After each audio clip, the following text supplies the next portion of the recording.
Hello guys, welcome back to my channel. সবাই কেমন আছেন? আশা করি সবাই ভালো আছেন। আজ আমি বানাবো স্কোয়াশ দিয়ে মাংসের রেসিপি।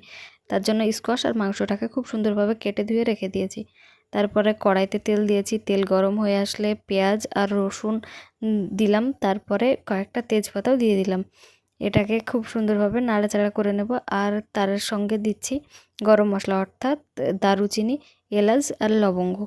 কিছুক্ষণ নাড়াচাড়া করার পরে আমি এখানে দিচ্ছি বাটা মশলা, পেঁয়াজ বাটা, জিরে বাটা আর সামান্য পরিমাণে আদা বাটা। তারপরে একটু জল দিয়ে এই মশলাটাকে খুব সুন্দরভাবে কষিয়ে নেব।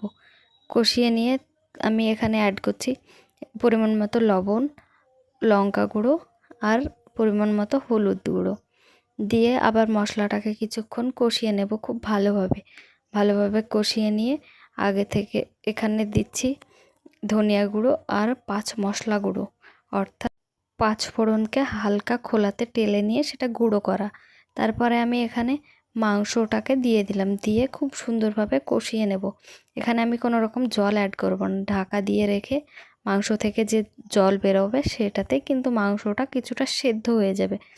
কিছুক্ষণ এভাবে নাড়াচাড়া করে কষিয়ে নেব। কষিয়ে নেওয়ার পরে জলটা শুকিয়ে আসলে তখন আমি দিয়ে দেব আগে থেকে কেটে ধুয়ে রাখা স্কোয়াশের টুকরোগুলোকে দিয়ে আবার কিছুক্ষণ নাড়াচাড়া করে কষিয়ে নেব। কষিয়ে নিয়ে আমি এখানে পরিমাণ মতো গরম জল দিয়ে দেব। গরম জল দিলে কিন্তু তরকারির স্বাদ অনেকটা বেড়ে যায়। তারপরে এটাকে আমি আবার কিছুক্ষণ ঢাকা দিয়ে রাখবো। ঢাকা দিয়ে রেখে স্কোয়াশটা নরম হওয়া পর্যন্ত ঢাকা দিয়ে রেখে দেব।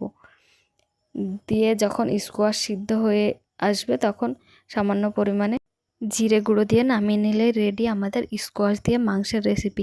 কে কে স্কোয়াশের রেসিপি খেয়েছেন প্লিজ কমেন্ট করে জানাবেন।